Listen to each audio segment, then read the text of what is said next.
हमने पूरा data collect किया है, उसका एक पूरा मॉडल इसने बना दिया हुआ। अब इस मॉडल को देख लेते हैं हम लोग। तो देखिए ये मॉडल आपका बन गया और पूरी डिटेलिंग के साथ बना है, ठीक है। अगर आप चाहें तो किसी भी सॉफ्टवेयर से आप इतना परफेक्ट मॉडल आप नहीं बना सकते। कोई पेड सॉफ्टवेयर भी आपको इतने अच्छे तरीके से बना के नहीं देगा जितने अच्छे तरीके से इसने बना के देखा। अगर मैं इसको जूम करके आपको दिखाऊं तो देखिए आप, हर क्वेश्चन का और सबका इसके अंदर डिटेल है, सब वैल्यूज हैं, आर स्क्वायर वैल्यूज हैं, रिलायबिलिटी की एनालिसिस है, सब कुछ है इसके अंदर, सी है, पी है, सब कुछ है, देखिए आप। हेलो व्यूअर्स, आज के इस वीडियो में हम लोग देखेंगे PLSEM यानी कि स्ट्रक्चर इक्वेशन मॉडल बनाना, वो कैसे बना सकते हैं।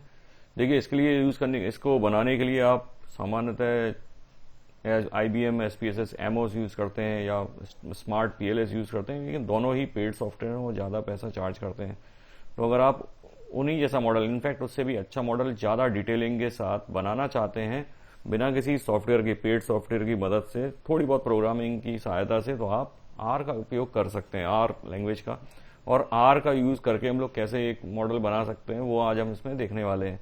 सबसे पहला टास्क जो आप करके रखते हैं हमेशा की तरह, जैसे कि आपका जो डेटा है, एक बार आपका डेटा कलेक्शन हो जाए, डेटा कलेक्शन के बाद फिर हमको आगे बढ़ना है। तो डेटा कलेक्शन मान लीजिए, देखिए मेरे पास यहाँ पर एक 33 क्वेश्चंस का एक क्वेश्चनेयर है और ये उसका डेटा मैंने कलेक्ट किया है और 1000 रिस्पॉन्सेज इसके अंदर है।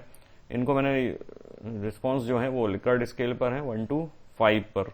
एक बार मैं डेटा इसको CSV में दिखा देता हूँ आपको, जिससे आपको थोड़ा सा एक आइडिया लग जाए। तो यहाँ देखिए ये डेटा है। जब आप डेटा एक्सपोर्ट करते हैं तो यहाँ ऊपर आपको क्वेश्चंस दिखाई देते हैं जो आपने कंस्ट्रक्ट जो लिए हुए रहते हैं, स्केल के क्वेश्चंस वो दिया देते हैं। लेकिन यहाँ उनको हटा के मैंने क्या किया है, लेबल्स लगा दिए यहाँ पर। तो आपके वेरिएबल के जो भी नेम है उनके एक लेबल आप बना दीजिए शॉर्ट फॉर्म में और यहाँ पर लगा दीजिए, जिससे ये आइडेंटिफाई हो जाए।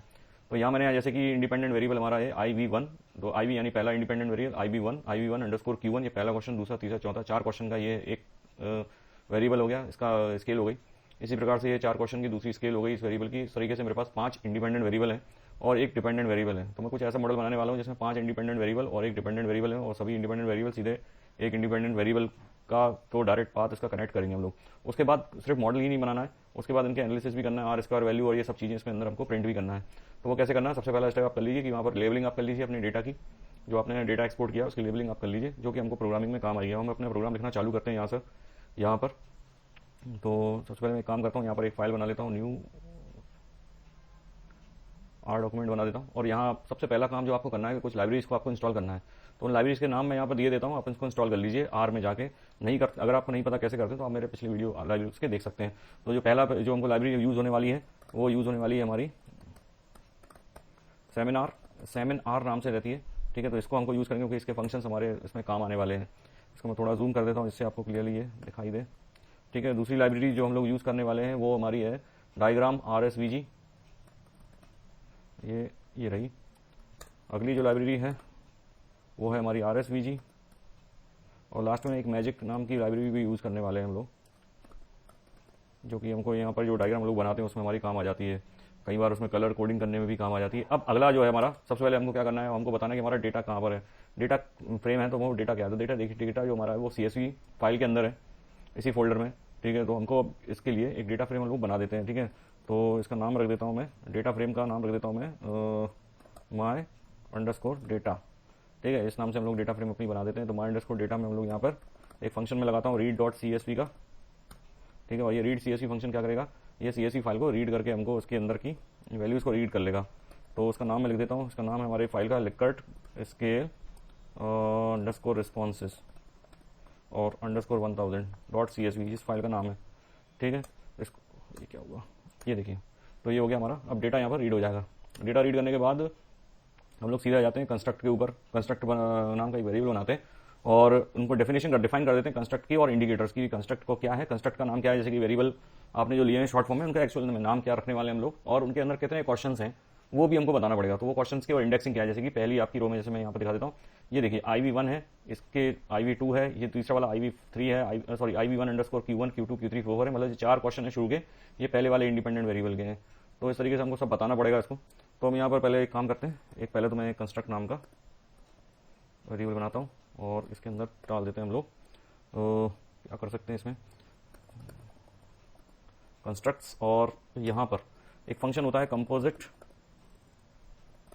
और कंपोजिट फंक्शंस का उपयोग करके हम क्या करेंगे, इसके अंदर में अब देखिए यहाँ आप अपना वेरिएबल का नाम लिख दीजिए, वेरिएबल का नाम आपका जो भी हो, यहाँ मैं अपने नाम का मैं तो सिर्फ वेरिएबल 1 लिख रहा हूँ, यहाँ पर आपका जो नाम है एक्चुअल नाम वो लिख दीजिए, ठीक है। तो वो ही वहाँ पर अपना आपका शो होगा, जब मॉडल बनेगा तो उसमें शो होगा। दूसरा ये स्केल है वो क्या सिंगल आइटम है या मल्टी आइटम है, तो ये मल्टी आइटम है। वही मल्टी आइटम है तो उसमें जो उसके नाम है, कॉलम्स के नाम आपने क्या छापे हैं, तो मैंने बताया था आपको कि मैंने यहाँ पर कॉलम के नाम बदल दिए हैं, जो क्वेश्चन है उनकी जगह मैंने कॉलम के नाम लिख दिए। तो IV1_Q नाम से है, और 1 2 3 4 इसके क्वेश्चन हैं, कॉमा लगा के लिख देता हूँ मैं 1 से लेके 4 तक, ये इसकी इंडेक्सिंग हो गई, ठीक है। तो ये अब आप इसको समझ जाएगा कि भाई IV1_Q और 1 से लेके 4 तक ये पहले वाले वेरिएबल के रिस्पॉन्स है। उसके बाद हम लोग कॉमा लगाते हैं। अब ये सेम चीज़ हमको करना पड़ेगी पूरे वेरिएबल्स के लिए, तो मैं एक काम करता हूँ, इसको कर देता हूँ कॉपी, और फिर बाद में इसके नाम हम लोग बदलते जाते हैं। बाकी चीज़ें तो एक जैसी लिखना है। ये 3 4 5 और 6 क्यों, क्योंकि 5 इंडिपेंडेंट वेरिएबल, एक डिपेंडेंट वेरिएबल। थोड़ा सा इसमें मैं चेंजेस कर देता हूँ। ये वेरिएबल नंबर 2, इसी प्रकार से यहाँ पर ये भी 2 हो जाएगा। इसके जो क्वेश्चन थे वो 4 ही थे। अगला जो था यहाँ पर वेरिएबल नंबर 3, इसके जो स्केल आइटम थे वो थे हमारे 5, तो यहाँ 1 2 5 हो जाएगा। और इसका भी नाम बदल देता हूँ मैं, इसको कर देता हूँ वेरिएबल नंबर 3, और इसको कर देता हूँ वेरिएबल नंबर 4, और इसको कर देता हूँ वेरिएबल नंबर 5, इसको कर देता हूँ वेरिएबल नंबर 6। ये वेरिएबल नंबर 6 नहीं है, वेरिएबल इसको मैंने कर देता हूँ डिपेंडेंट वेरिएबल, डिपेंडेंट वेरिएबल 1 कर देते हैं इसको, ठीक है। और ये हो गया अपना IV, ये हो गया 4। चौथे वाले जो वेरिएबल में हमारे पास क्वेश्चन थे 30, वो भी 5 थे। पाँचवें वाले में 6 क्वेश्चन थे, तो 1 2 6 तक इसका हो जाएगा। और IV इसको कर देता हूँ मैं यहाँ पर 5, ठीक है। और जो लास्ट हमारा डिपेंडेंट वेरिएबल था, इसमें 9 क्वेश्चन है, तो IV9 कर देता हूँ। इसका भी ये कॉलम का नाम हमारे जो लिखा है वो लिखा है DV1_Q, और 1 2 लेके 9 तक हो गया। अपनी कॉमा को मैं हटा देता हूँ, ठीक है। ये हमारा बनके तैयार हो गया। तो एक कंस्ट्रक्ट हमारे और इंडिकेटर डिफाइन हो गया। अब डिफाइन होने के बाद हमको क्या करना है, एक मॉडल बनाना डिफाइन करना पड़ेगा, मेजरमेंट मॉडल। तो यहाँ मेजरमेंट मॉडल के लिए मैं एक काम करता हूँ, एक वेरिएबल बना देता हूँ मेजरमेंट मॉडल का, मेजरमेंट _मॉडल। अगर आप चाहें तो छोटा नाम लिख दें, इसका कोई दिक्कत नहीं है। वेरिएबल का नाम हमेशा क्या है, रिलीवेंट रखना चाहिए, जिससे कि जो दूसरा यूज़र है वो समझ जाए। अगर मैं प्रोग्राम किसी को दूं तो वो समझ तो जाए कि भाई ये क्या कर रहे हैं। अब ये मेजरमेंट मॉडल हम लोग बनाते हैं। मेजरमेंट मॉडल में क्या करना है, वही सब कहानी हमको जो ऊपर लिखी थी वही सब करना है एक बार फिर से। तो आपको कोड जरूर बड़ा लग रहा होगा, लेकिन पूरा का पूरा हमारा कॉपी कर लेना। इसके अंदर कंस्ट्रक्ट फंक्शन आएगा, और कंस्ट्रक्ट फंक्शन में ये पूरी चीज़ फिर से हम लोग इसी के अंदर डिफाइन कर देते हैं। ये लेते हैं और यहाँ पर चिपका देते हैं इसको, ये हो गया। तो ये हमारा मेजरमेंट मॉडल हमारा बन के रेडी, ठीक है। अब अगला काम क्या है, अब हमको स्ट्रक्चरल मॉडल डिफाइन करना है। और मेन काम हमारा चालू होता है। स्ट्रक्चरल मॉडल के लिए एक वेरिएबल बना देते हैं, स्ट्रक्चरल की स्पेलिंग हालांकि कोई गलत भी हो जाए तो कोई फर्क नहीं पड़ता, बट सही रहना चाहिए स्ट्रक्चरल मॉडल, क्योंकि जैसे वेरिएबल के नाम है, ये कोई कमांड्स नहीं है। स्ट्रक्चरल मॉडल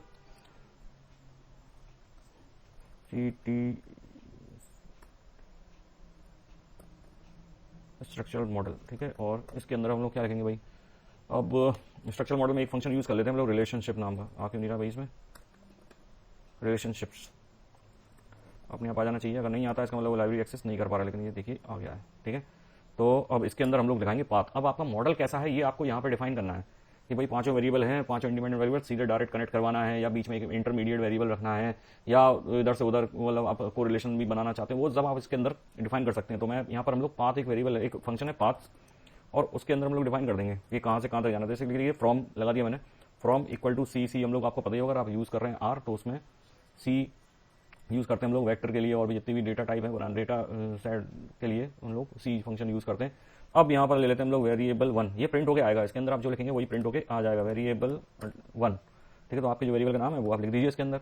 उसके बाद वेरिएबल, अब मुझे क्या करना है, मैं पूरे 5 के 5 वेरिएबल्स को, क्या दिक्कत है यहाँ पर, कोई दिक्कत नहीं, पूरे 5 वेरिएबल्स को एक ही साथ इसमें दूसरे वेरिएबल से कनेक्ट कर रहा हूँ। वेरिएबल 2, वेरिएबल 3 और वेरिएबल 4,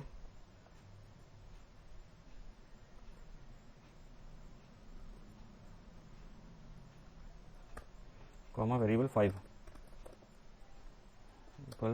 ठीक है। तो ये 5 इंडिपेंडेंट वेरिएबल हो गए। अब इनको आपको कनेक्ट करना है, तो उसके बाद हम लोग लगा देंगे 2, तो यहाँ लगाऊंगा ब्रैकेट के बाद कॉमा और 2। अब यहाँ से बनेगा 2 से मतलब रिलेशन बन जाएगा हमारा, एरो बनेगा सीधा उस वेरिएबल के लिए जिससे आपको कनेक्ट करना है। तो यहाँ पे मैं 2 के बाद लगा दिया इक्वल टू के बाद आपको जो प्रिंट कराना है यहाँ पर डिपेंडेंट वेरिएबल है, आपके पास जो नाम है तो अगर आप वो भी लिख सकते हैं, डिपेंडेंट वेरिएबल। देखिए ये बनाना तो बहुत ईजी है, लेकिन इसके अंदर जो कैलकुलेशंस हैं वो आपके एग्जैक्ट आना चाहिए, ठीक है। इसलिए हम लोग ये CSV उठा रहे हैं, नहीं तो ड्राइंग तो वर्ड में भी कर सकते हैं आप, उससे कोई फर्क नहीं पड़ता। लेकिन यहाँ पर जो मॉडल बनेगा उसमें उसकी पूरी वैल्यूज और ये सब पूरी समरी निकल के आएगी। जब बन जाएगा फिर आपको समझ में आएगा, एक बार बन जाएगा ना। अब अगला काम क्या है हमारा, मॉडल का एस्टिमेशन करना। तो मॉडल का एस्टिमेट करने के लिए हमारे पास एक वेरिएबल, एक फंक्शन है एस्टिमेट मॉडल। कैसे करेंगे भाई, चलिए एक काम करते हैं, मॉडल एस्टिमेट PLS नाम का एक फंक्शन होता है इसमें। एस्टिमेट PLS आ रहा है क्या? एस्टिमेट PLS बिल्कुल आ गया, ठीक है। एस्टिमेट PLS नाम का मॉडल आ गया। अब यहाँ पर क्या लेंगे हम लोग, डेटा उठा लेते हैं। डेटा क्या है भाई, डेटा कहाँ से आ रहा है? डेटा आ रहा है हमारी डेटा फ्रेम से। डेटा फ्रेम का नाम क्या है? माई अंडरस्कोर डेटा। माई अंडरस्कोर डेटा उठा लिया भाई। चलिए अब क्या है, कॉमा लगा देते हैं यहाँ पर। एक डेटा आ गया, उसके बाद मेजरमेंट मॉडल फिक्स करना है हमको कौन सा है, तो मेजरमेंट मॉडल। और मेजरमेंट मॉडल का नाम क्या है? मेजरमेंट मॉडल का नाम भी हमारा क्या है? Measurement model. देखिए ये बनाया हमने मेजरमेंट मॉडल, ठीक है। तो measurement model equal to measurement model comma, और अब क्या है, स्ट्रक्चरल मॉडल। स्ट्रक्चरल मॉडल भी डिफाइन करना है, लेकिन उसका नाम भी हमने स्ट्रक्चरल मॉडल ही रखा है, तो इक्वल टू स्ट्रक्चरल मॉडल, ठीक है। और बस हो गया काम, और कुछ तो करना नहीं है। ये हो गया, बंद कर देते हैं इसको, ये दिख नहीं रहा होगा इसलिए इसको थोड़ा सा खिसका देते हैं नीचे की साइड, इससे आपको दिखाई देने लग जाए। ये देखिए दिखाई दे रहा होगा। ऐसे ही यहाँ पे इसको भी मैं एंटर कर देता हूँ, अगली लाइन दिखने लग जाएगी आपको, ठीक है। तो ये लगभग सही है। अगर कोई गलती हुई तो हम लोग बाद में इसको सही कर लेंगे, एक बार रन करेंगे तो समझ में आ जाएगा क्या है। हो सकता है कोई गलती कर दी हो लिखने में, टाइप करने में। ये हो गया। अब अगला है हमारा मॉडल को विजुअलाइज करना है। भाई ये मॉडल बन तो गया है, लेकिन इसकी हमें एक इमेज भी तो चाहिए, और इस इमेज को बाद में हमको सेव भी कराना है। सिर्फ इस पर दिखाना नहीं है, उसकी JPG फाइल या PDF फाइल बना के इसको सेव भी करना है किसी फोल्डर में। तो अब हम क्या करते हैं, मॉडल प्लॉट यूज़ कर लेते हैं। मॉडल प्लॉट नाम का एक वेरिएबल बना लें, ये बना लिया। आप चाहें किसी नाम से बना सकते हैं। तो मॉडल प्लॉट बना रहे हैं हम लोग, और इसके लिए हम लोग यूज़ करेंगे एक फंक्शन जिसका नाम है प्लॉट, ठीक है। प्लॉट में क्या रहेगा, प्लॉट के अंदर हम लोग वेरिएबल सेट कर देते हैं मॉडल, और क्या है, नोड शेप आपको कैसी रखना है, ठीक है। इलेप्टिकल रखना है, गोल रखना है, मतलब जो बॉक्सेस बनेंगे वो कैसे रहेंगे वो देखना पड़ेगा आपको। लेकिन ये बहुत बार काम नहीं करता है, लेकिन चलिए देख लेते हैं हम लोग, ट्राई करके बन जाएगा तो ठीक है। नहीं तो वो जो डिफॉल्ट उसकी जो शेप है वो रहेगी। हम लोग इलिप्स करके चल रहे हैं, तो अगर आपको जो बॉक्सेस बनेंगे वो इलेप्टिकल होंगे, है ना। अब क्या है, इसको कन्वर्ट कर लेते हैं हम लोग SVG को। SVG नाम का एक वेरिएबल बना देता हूँ मैं, और इसमें एक्सपोर्ट कर देता हूँ मॉडल को। यहाँ नहीं, नीचे लिखना पड़ेगा इसको। SVG इक्वल टू क्या होगा, नहीं इक्वल टू नहीं, ये मॉडल डॉट, नहीं ये आएगा एक्सपोर्ट SVG नाम से फंक्शन है, बिल्कुल है, क्योंकि हमको बाद में JPG में इसको सेव भी करना है, ठीक है। तो मॉडल अंडरस्कोर प्लॉट, इसको ही डाल देते हैं इसके अंदर। जो प्लॉट बन रहा है वो SVG नाम के वेरिएबल में चला जाएगा, बाद में इसको हम लोग सेव करा लेंगे एक JPG फाइल में, ठीक है। अब SVG को हम लोग रास्टर इमेज में और कन्वर्ट करते हैं, और इसको फिर कन्वर्ट करते हैं JPG में। तो इमेज, और इमेज रीड होता है, क्या होता है, इमेज रीड होता है क्या, इमेज अंडरस्कोर रीड, यहाँ मिल गया। इमेज अंडरस्कोर रीड फंक्शन, इसको हम लोग करेंगे कैरेक्टर टू रॉ में, कैरेक्टर टू रॉ मिल गया, कैरेक्टर टू रॉ फंक्शन। और इसके अंदर हम लोग क्या डालेंगे भाई, हमारी इमेज कहाँ पर है, जो मॉडल एक्सपोर्ट हुआ है वो हुआ है SVG नाम के फंक्शन में, तो SVG को डाल दो इसके अंदर। ये हो गया अपना काम। अब क्या है, अब इनको सेव भी करना है। देखिए वो मॉडल आपको दिखा तो देगा यहाँ पे, लेकिन आपको चाहिए कि वो फोल्डर आपको सेव भी करना है, बाद में प्रिंट भी निकालना पड़ेंगे। सेव किस में करना है, चलो JPG में कर देते हैं। तो इमेज अंडरस्कोर राइट, अब right function, image underscore right वाला इसको हम एक्सटर्नल किसी डायरेक्टरी में हम लोग सेव कराने वाले हैं। यहाँ क्या आ जाएगा, यहाँ आ जाएगा हमारा इमेज। उसके बाद आप पाथ दे दीजिए उसका, जहाँ आपको सेव कराना है। अगर आपको इसी फोल्डर के अंदर सेव कराना है तो कोई CD कुछ लिखने की जरूरत नहीं है, आप डायरेक्ट फाइल का नाम लिख दीजिए और सेव कर दीजिए। तो यहाँ मैं पाथ का नाम लिख देता हूँ, क्या लिख देता हूँ, माई मॉडल, अरे मॉडल की स्पेलिंग गलत हो गई, माई मॉडल डॉट JPG में सेव करा देते हैं। और किसी ड्राइव में कराना है तो आपको यहाँ लिखना पड़ेगा D ड्राइव न्यू फोल्डर, और जो पूरा पाथ आपको देना पड़ेगा। नहीं देना तो कोई दिक्कत नहीं है, ठीक है। यहाँ एक बार फिर से हम इसको बता देते हैं भाई, JPG में ही करना है, नहीं तो ये JPEG ना भी लिखो तो चल जाता है, लेकिन ये कभी कभी धोखा दे देता है, नहीं चलता है ऐसा नहीं लिखें तो, ठीक है। हो गया काम, सेव कर देते हैं। चाहे तो एक, अरे सेव नहीं हुआ, इसको मैं कर देता हूँ PLSEM, माई PLSEM डॉट R से तो हो ही रही है सेव ये। चलिए एक बार पहले इसको रन करके देखते हैं और फिर देखते हैं क्या होता है। देखिए अभी यहाँ पर देख पा रहे होंगे आप, दो फाइलें इस फोल्डर के अंदर। मैं इसको रन करूंगा और फिर देखते हैं क्या क्या एरर आई है, और एरर्स को हम लोग करेंगे दूर। क्या आ रही है, execution holder no such file और डायरेक्टरी, क्या लिख दिया भाई, स्केल की स्पेलिंग गलत कर दी मैंने। तो बाकी तो सब सही लग रहा है मुझे, अब इसमें कोई दिक्कत होना नहीं चाहिए, ये ठीक है, सब कुछ सही है। कुछ छोटी छोटी गलतियाँ हो जाती हैं टाइप करने में कोड। चलिए इसको करता हूँ मैं रन।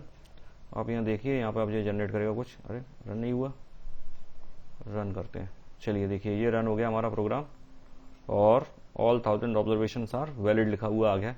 और लेफ्ट साइड में अगर आप देखेंगे तो यहाँ पर एक मॉडल बन के तैयार हो गया होगा। ये पूरी हमारी जो स्टडी है, जो हमने पूरा डेटा कलेक्ट किया है, उसका एक पूरा मॉडल इसने बना दिया हुआ। अब इस मॉडल को देख लेते हैं हम लोग। तो देखिए ये मॉडल आपका बन गया और पूरी डिटेलिंग के साथ बना है, ठीक है। अगर आप चाहें तो किसी भी सॉफ्टवेयर से आप इतना परफेक्ट मॉडल आप नहीं बना सकते। कोई पेड सॉफ्टवेयर भी आपको इतने अच्छे तरीके से बना के नहीं देगा जितने अच्छे तरीके से इसने बना के देखा। अगर मैं इसको जूम करके आपको दिखाऊं तो देखिए आप, हर क्वेश्चन का और सबका इसके अंदर डिटेल है, सब वैल्यूज हैं, R² वैल्यूज हैं, रिलायबिलिटी की एनालिसिस है, सब कुछ है इसके अंदर, C है, P है, सब कुछ है, देखिए आप, ठीक है, तो ये आप अपना मॉडल आप ऐसा बना सकते हैं बिना किसी पेड सॉफ्टवेयर के, और उन सभी से अच्छा। अगर आप इसको किसी पेपर में भी देंगे तो आपका बहुत अच्छे से ये एक्सेप्ट हो जाएगा। तो आप ट्राई करिए ऐसा बनाने के लिए, और इसको बनाने में अगर आपको कोई समस्या आती है तो आप मुझे यहाँ पर कमेंट बॉक्स में बता सकते हैं, तो मैं उसकी फिर आपका सॉल्यूशन कर दूंगा। अगले वीडियो में हम लोग देखेंगे कि किस तरीके से ये जो हमारे पास जो आए हैं, इसके अंदर वैल्यूज आई हैं, इनका क्या सिग्निफिकेंस है, और इनसे फिर हम डायरेक्ट प्रोग्राम का यूज करके ही सीधे जो टेबल्स हमारी बनती हैं रिसर्च पेपर में, जो टेबल्स हम लोग लिखते हैं रिजल्ट के लिए, तो वो कैसे बनाना है वो भी हम डायरेक्ट इससे बना सकते हैं। तो आपका बहुत सारा समय बचेगा और गलती नहीं होगी, आपकी एरर नहीं होगी। देखिए आप बहुत ही अच्छे से इसने मॉडल बना दिया है। ये 5 इंडिपेंडेंट वेरिएबल्स, वेरिएबल 1, वेरिएबल 2, और ये आ गया है। देखिए आप देख पा रहे होंगे आर स्क्वायर इजिकल टू 0.55 आया है, तो कुछ ऐसी डमी जो डेटा है वो मतलब का नहीं है, बट फिर भी ये वेरिएबल ये हमारा पूरा एक बन के तैयार हो गया है बिना किसी पेड सॉफ्टवेयर के। अगर आप जाते हैं किसी सॉफ्टवेयर खरीदने के लिए तो आपको बहुत अच्छा खासा पैसा खर्च होगा, इसका आर का यूज करके आप आसानी से बना सकते हैं। और कोड भी कोई बड़ा नहीं है, ये टोटल 39 लाइन का कोड है। बहुत छोटा कोड माना जाता है 30 लाइन का, हजारों लाइन्स के कोड हम लोग लिखते हैं, लेकिन ये 39 लाइन के कोड में ही आपका पूरा प्रोग्राम बन के रेडी हो गया है। ठीक है, तो आशा करता हूँ ये वीडियो आपको अच्छा लगा होगा, और आपको इसी प्रकार के अगर और भी वीडियो देखना है तो आप मुझे बता सकते हैं, तो ऐसी मैं और भी वीडियो इसमें बनाऊंगा।